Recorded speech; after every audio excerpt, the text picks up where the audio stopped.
Et tout le monde internet qui peut suivre nous. Merci de vous déplacer pour venir assister à nos conférences de presse aujourd'hui. Donc, nous avons 3 camarades de la Commission développement durable qui pour causer les 3 sujets. Donc, moi-même, pour causer le bateau Yufeng qui est écrasé le récif Saint-Brandon. Keshav pour cause la réponse ministre Ramano mardi dans le Parlement, le PNQ. Et Hicham pour cause le projet purification graphite par compagnie Nexus Materials. Donc, nous commençons avec le bateau Yufeng 67, monsieur se rappelle. Il est écrasé le récif Saint-Brandon en décembre 2022. Et paraît qu'il est encore là même avec ce diesel. Enfin, c'est qui restait, nous ne pouvons pas dire. Je vais envoyer une question B54 le 28 mars 2023 et réponse qui finit gagner avec ministre Snou en tant que ministre responsable pour National Disaster Management. Réponse qui finit gagner à l'écrit fin expliquer qu'ils ont essayé de retirer le bateau là depuis le récif et qu'ils essayent de retirer ce diesel, mais à cause de mauvais temps qui tient en janvier 2023, pas fin récit. Et l'année dernière, toujours le 28 mars 2023, à travers une question orale, cette fois-là, qui est adressée à ministre Modou, B30, nous trouvons que plusieurs fois, fin demande ministre Modou, qui quantité de diesel tient dans le bateau là, qui volume diesel tient dans le bateau là. Et vous êtes capable de trouver, vous êtes capable de checker dans Ansard, qui chaque fois il pose cette question là, ils sont sauvés. Ils ne pas répondre, ils ne dire qui pas fin capable de retirer diesel à cause de mauvais temps. Donc veut dire, vous n'êtes pas même connaît qui quantité de diesel tient dans ce bateau là. Et pourtant, directeur de l'environnement qui donc répond à ministre de l'Environnement, il prend l'eau sans faire aucune étude environnementale pour capable dire que si il y a une fuite diesel, ça ne va pas pour un bel dégât l'environnement marin. Mais comment capable dire une affaire comme ça? Est-ce qu'il pas finir une leçon avec Wakasho? Oui, quelquefois ce bateau-là, il n'est pas aussi gros que Wakasho, peut-être il n'a pas la même quantité d'huile, mais nous finissons trouver quelle quantité de dégâts finina avec de l'huile qui finit fuiter depuis Wakasho. Et Saint-Brandon, est une région qui est extrêmement sensible écologiquement parlant. D'ailleurs, en 2019, MMM a proposé dans ce programme électoral qui fait à Saint-Brandon une réserve pour les oiseaux. Il y a une écologie bien sensible là-bas. Il y a un écosystème qui est bien sensible. Donc, comment capable de croire que s'il y a une fuite de l'huile depuis ce bateau-là, ça ne va pas avoir un bel dégât sur l'écosystème marin, tout ce qui est à Saint-Brandon. Pourtant, c'est ce qu'il finit dire. C'est ce qu'il finit dire et peut-être que je suis capable si tu as ça extrait-là. Donc, réponse à mon question B54, le 28 mars 2023, de dire, according to the Director of Environment, any spill of diesel fuel oil from the casualty during cyclonic conditions will hypothetically have minimal effect on the marine environment. Je ne peux pas comprendre comment on est capable de dire une affaire comme ça, surtout qu'ils ne pas même connaître quelle quantité de diesel qu'il y a dans ce bateau-là. Donc, après que cyclone est passé, en février 2023, c'est une affaire Freddy, pour rappel, ministre Snou, à travers ce ministère pour National Risk Management, il joint ce comité et il examine une option qui un expert Nations Unies il proposé pour faire avec ce bateau-là. Il y a 5 options. Et dernière option qui finit proposée, c'est, dernière option qui finit proposée, c'est do nothing, let the ship evolve under natural degradation and by natural elements. Et évidemment, c'est cette option-là qu'ils ont fin choisir. Ils ont fin choisir pour pas faire non rien, pour laisser ce bateau-là l'eau récif avec diesel qui tient dans la aussi incroyable qu'il soit capable été, je fin choisir sa dernière option là. Et c'est qui Tibizan arrivé, inarrivé. Selon nous l'information, tout le long de l'année dernière, plusieurs fois, fini dans une fuite de l'huile. Et nous pas comprendre jusqu'à aujourd'hui qui fait pas fin informer la population si ça fin arrivé, et qui dégâts fini dans l'eau Saint-Brandon. Ministre de l'Environnement, encore une fois, pas pétani du tout l'eau là. Pourtant, c'est l'environnement Saint-Brandon, c'est un écosystème marin l'eau Saint-Brandon qui finit bizarre affecté. Ils ont dit qu'il fois, apparemment, peut-être n'est plus un même diesel dans sa bateau là, parce qu'il de l'huile une fuité pendant tout ça les temps là, depuis décembre 2022. Paraît encore une fois qu'il y a un ministre de l'Environnement qui est inexistant, qui est trop occupé avec ce travail notaire et qui n'est pas capable d'assumer ses responsabilités. Les partis même bizarre dans le Parlement ont dit, parce qu'il commence à connaître son nom enregistré en colo, la liste de notaire. Et quand nous trouvons, chaque fois, chaque semaine, nous pouvons venir avec une nouvelle information que il n'est pas capable, que nous pouvons montrer qu'il n'est pas capable d'assumer ses responsabilités en tant que ministre de l'Environnement. Et nous pensons qu'il est besoin de démissionner.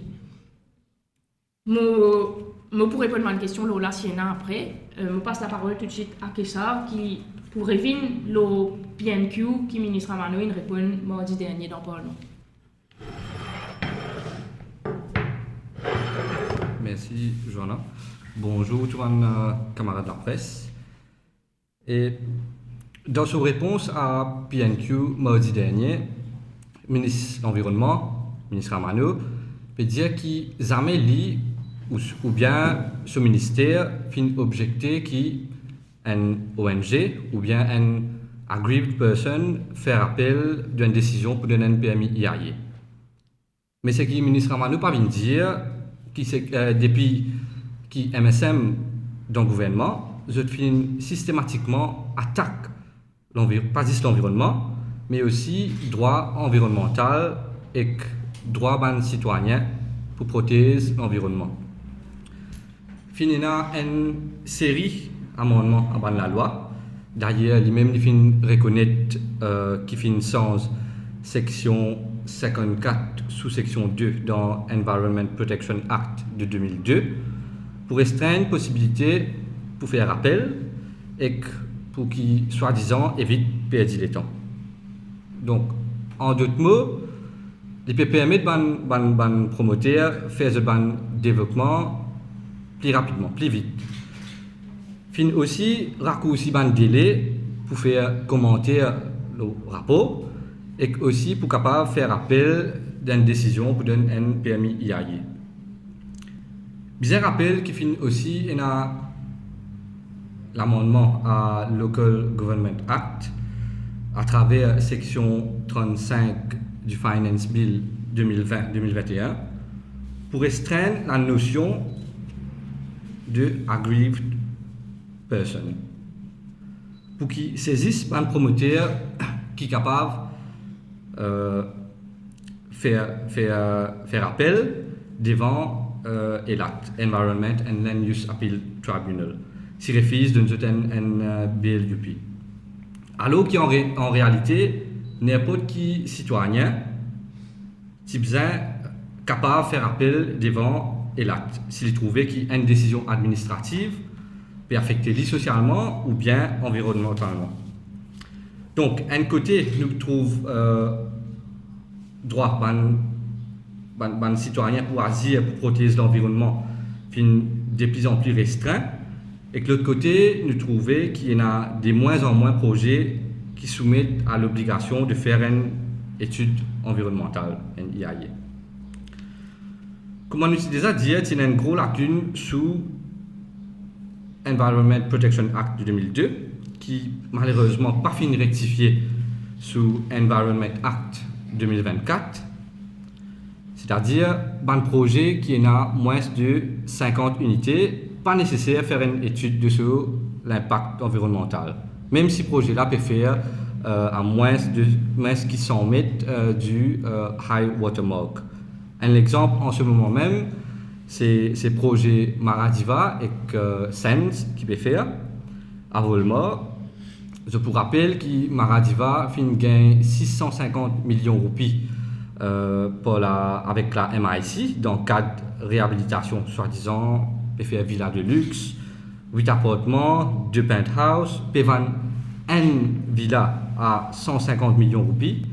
Ce projet-là appelle Shoba Villas et Sense Suite, ce projet appelle Serena Residences, qui peut faire un appartement. Tout ça là, pied dans l'eau, et en tout, faire 48 unités.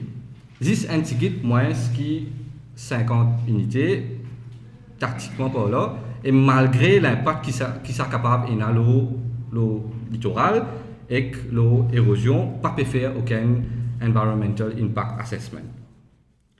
Et si il n'y a aucun IAE qui peut faire, donc il est logique qu'il y a une possibilité pour que la société civile fasse commentaire le rapport IAE, ni pour faire l'appel si il y a un permis IAE.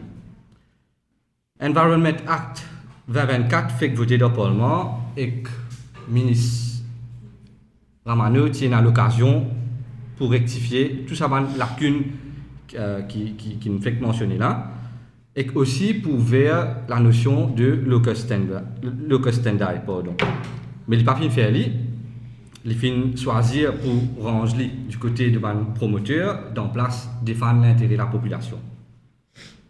Dans sa réponse, encore une fois, dans PNQ mardi dernier, l'idée d'ailleurs qui s'est jugement Private Council là, donc le jugement, l'appel Éco-Sud ministère de l'Environnement, ce jugement Private Council là, il donnait par rapport à Environment Protection Act de 2002 et non pas Environment Act 2024. Mais attention, Environment Act 2024, il n'y a pas un sens non par rapport à la notion qui nous fait mentionner, locus standi. Et ça même qui nous peut reprocher, il est capable de saisir l'occasion là pour qu'il change tout ça là, mais à ce il n'est plus dans le choix.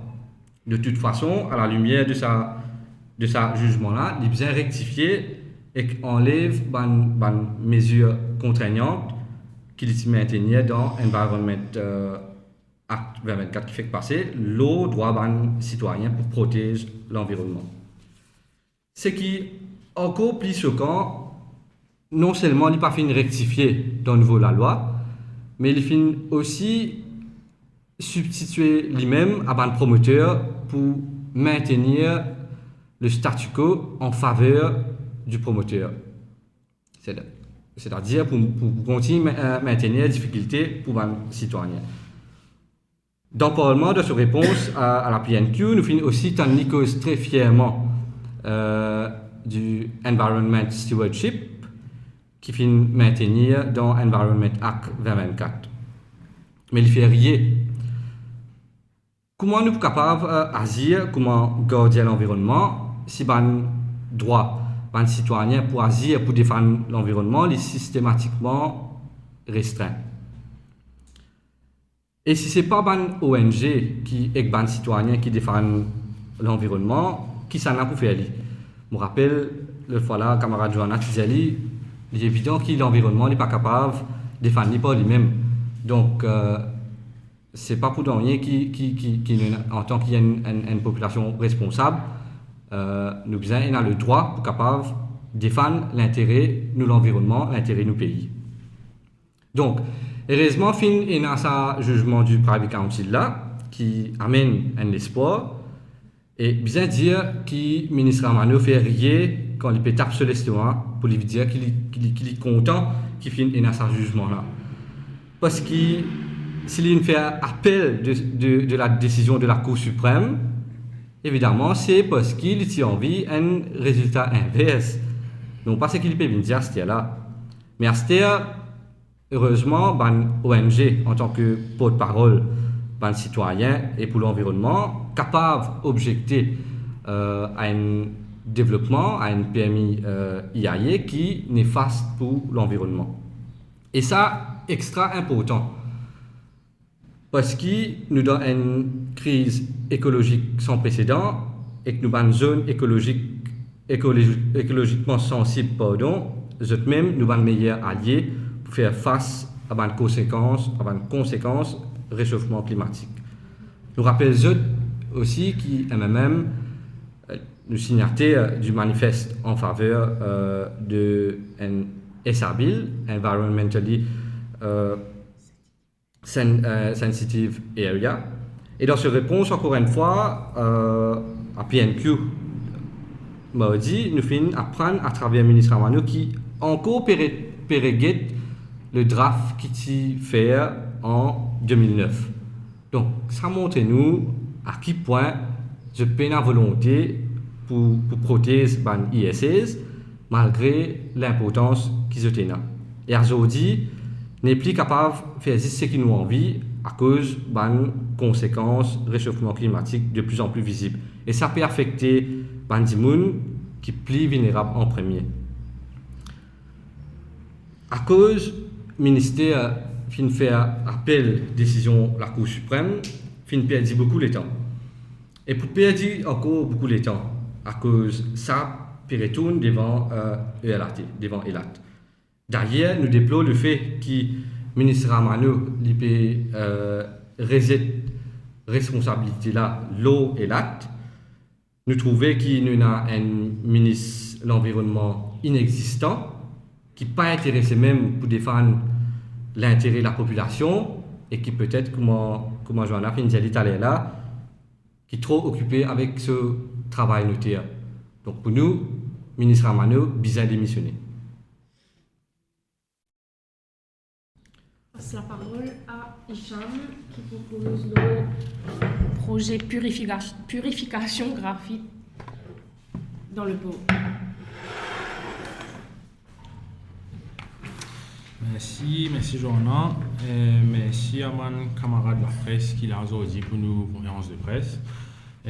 Donc, ma journée dit à moi que le projet battu à notre facility qui peut implémenté dans Freeport.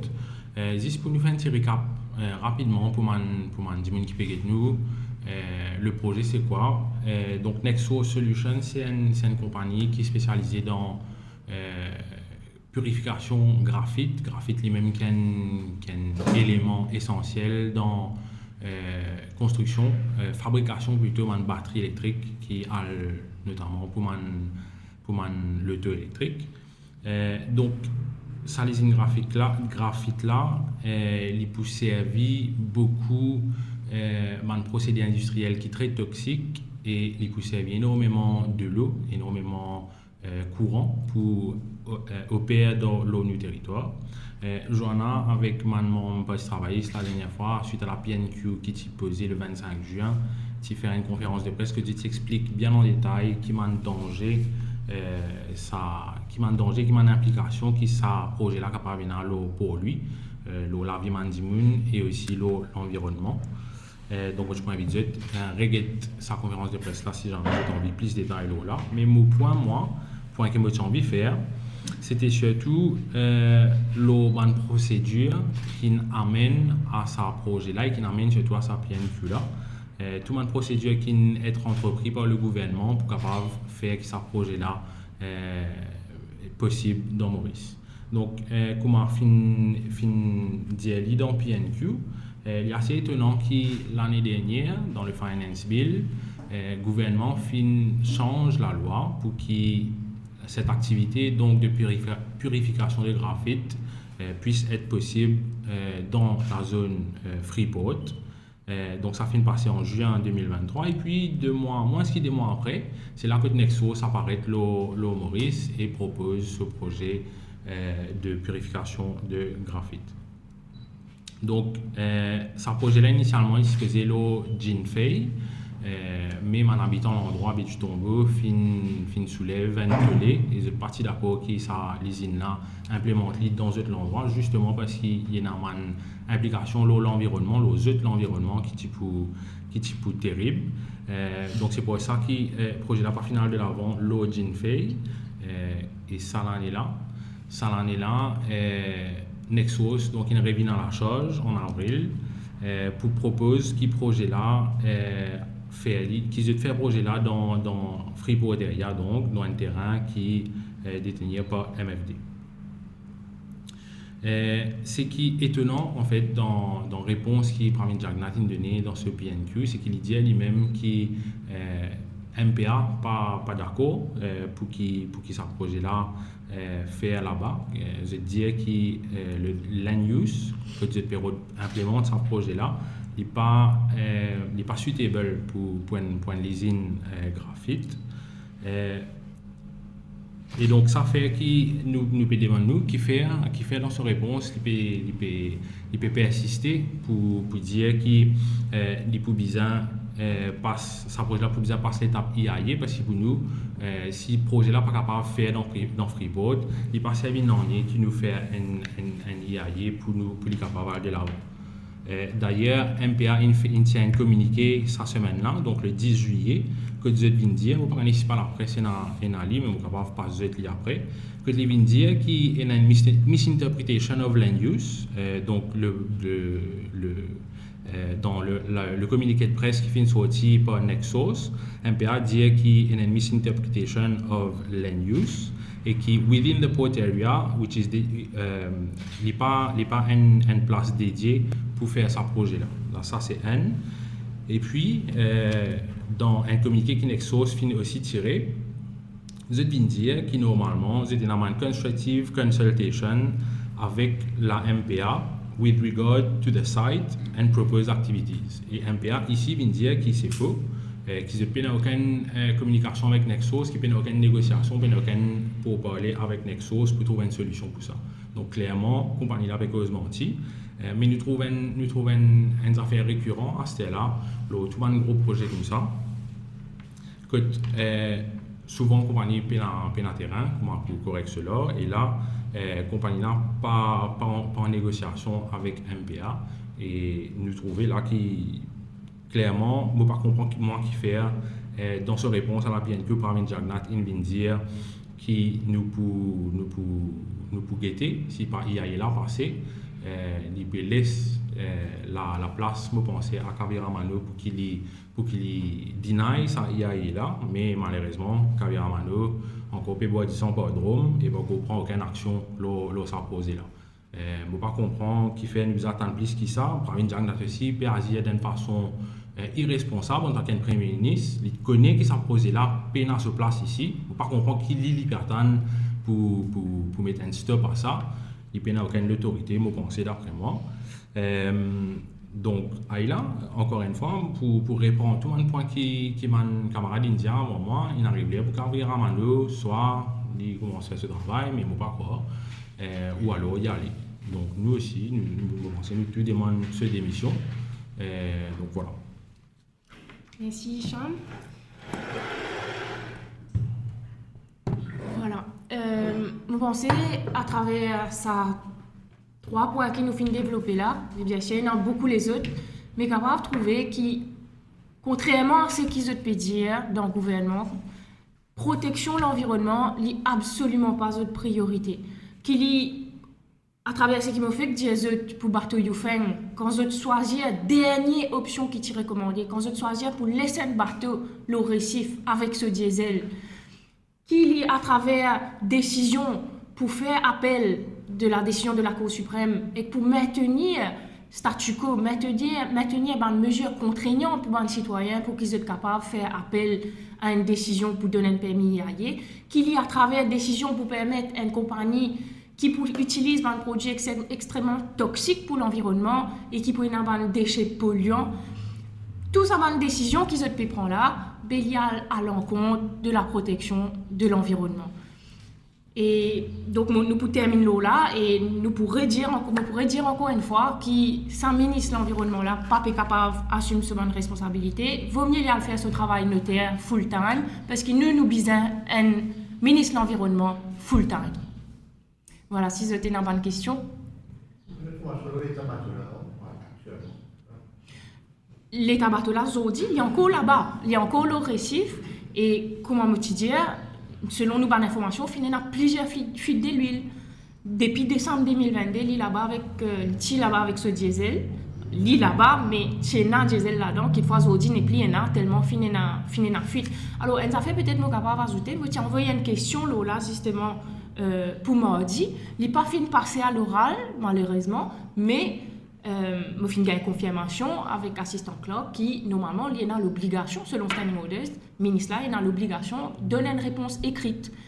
Et vu la situation, le danger pour l'écosystème marin, nous espérons que le ministre là, pour prendre ses responsabilités, nous pécos ministre nous là, pour prendre ses responsabilités et pour donner une réponse rapidement. Pas pour faire comme vous êtes habitué à faire, pas une éternité pour donner une réponse là, ou bien carrément pas donner une réponse là du tout. Parce que ça aussi, il y a une lacune dans nos standing orders, pas donner une date limite pour répondre une réponse à l'écrit. Donc, il va pas prendre beaucoup de temps, alors que la population a le droit à connaître, qui peut dérouler. Et chez tout aussi, sorry, m'en ajoute un coup, chez tout aussi, qu'il y a beaucoup d'argent dans le contribuable qui est en jeu. Fin déjà paye plus que 20 millions de roupies pour mobiliser l'équipe pour essayer à le retirer bateau là en janvier 2022. Je vous donne une somme exacte, je suis capable de dire dans un sort, mais ce somme exacte c'est, donne-moi une seconde, ouais, il finit par 471 761 $.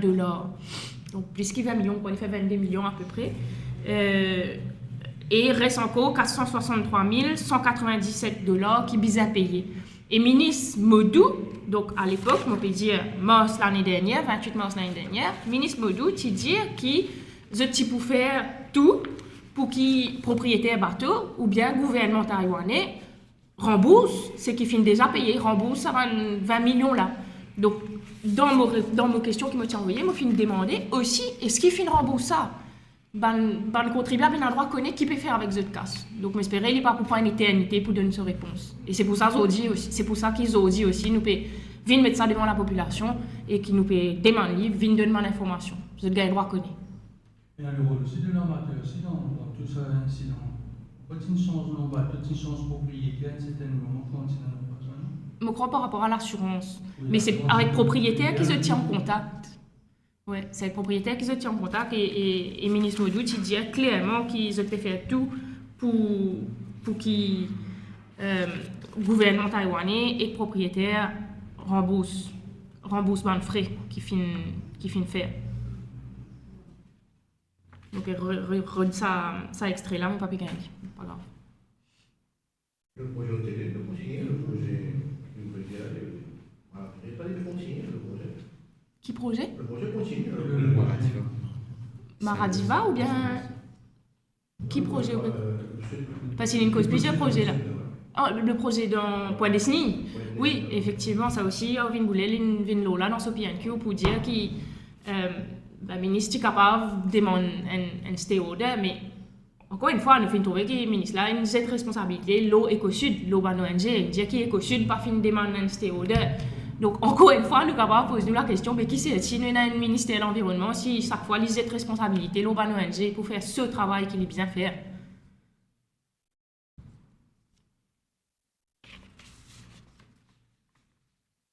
Il y a une autre question peut-être? Donc, on veut le Parlement. On va venir. Encore, mon suspend pour 3 séances. Et je me suis posé dans 3 semaines si encore il y a un Parlement, si le Parlement est encore fermé. Bien dommage parce qu'hier, on a trouvé le paper qui est dans la loi bien importante qui peut passer. Et dans Finance Bill, et dans Maurice Strategy Board Bill, et dans un projet de loi au blanchiment d'argent. Ça peut discuter Jeudi, oui, effectivement. Mais vous trouvez dans Finance Bill, il y a un Environment Act 2024, alors pas au même moment. Oui. Moi aussi, je trouve ça. Comment sent-il ça? Non, nous faisons une conférence de presse spécifiquement Law Environment 2024. Donc, nous pensons que ça, la loi là, tu as besoin de regarder lui-même de toute façon. Tu as besoin de regarder Environment Protection Act, mais manière qu'ils ont amené dans le changement qu'ils ont amené dans Environment Act de 2024, il n'est pas bon. Il y a beaucoup de lacunes. Nous faisons une conférence de presse c'est ce là, donc on ne va pas pour revenir là, ça dit. Il y a aussi un doigt avec le prochain gouvernement pour le travail, c'est un MD, je pourrais révoquer ça en Water Resource Bill pour venir là, dans quelques jours là. Ou même personnellement, vous d'accord qu'il y a besoin de réguler si je dis non. Répile ou bien améliorer, il y a beaucoup d'affaires en tout cas qui bien regretter là-dedans, comme on m'a dit hier. il y a un aspect qui est antidémocratique et qui est anticonstitutionnel aussi. Il y a beaucoup de pouvoirs qui perdent dans la même ministre. Il y a une définition qui manquait, il y a un manque de clarté. Il y a beaucoup d'affaires qui sont bizarres regrettées dans cette loi-là. Et puis le fait même qu'ils se permettent ça sans aucune consultation, n'est pas correct. C'est bizarre, il y a une consultation avec toutes les parties prenantes. Et aussi, comment on finit, je pense que cette période, au fait, c'est reprendre un contrôle de ce qui peut passer concernant fournisseur de l'eau dans le réseau. Disons qu'ils perdent le contrôle, le directeur CWA, et dans cette institution-là. Donc, cette période crée une nouvelle institution à travers une soi-disant commission, mais qui en fait pas une commission parce qu'il y a un directeur là-dedans, pour reprendre un contrôle de ce qui peut dérouler. Mais la manière que ça peut faire, il n'est pas correct parce que finalement, tu es capable, si c'est pour régler ça, juste ce problème-là, tu es capable, juste sans general manager et sans manière qu'il nomme. Donc là, ça crée une nouvelle institution qui peut coûter l'argent pour les contribuables. Mais ça, c'est juste pour ce problème qui peut régler à travers sa nouvelle commission-là. Mais pour les autres affaires, il est important de gagner une bonne loi aujourd'hui, en 2024, pour gérer des lots de manière efficiente dans Maurice, parce que selon les Nations Unies même, dès l'année prochaine, nous devons faire face à une situation de stress hydrique. Nous déjà peut trouver dans une grosse période de sécheresse, après dans une période que la pluie plus intense, mais bien qu'on gère nous de l'eau, et nous encore peut trouver que 60% de l'eau qui sortit depuis nos réservoirs perdus dans la nature. Mais quand cause ça dans le Parlement, c'est qu'il y a une crise. Il y a mettre des eaux. Un débat qui a avancé hier, c'est que les promoteurs ne sont pas capables de faire appel contre la décision de cette nouvelle commission-là. Oui, effectivement, on soulève ça aussi. Yes. Merci beaucoup.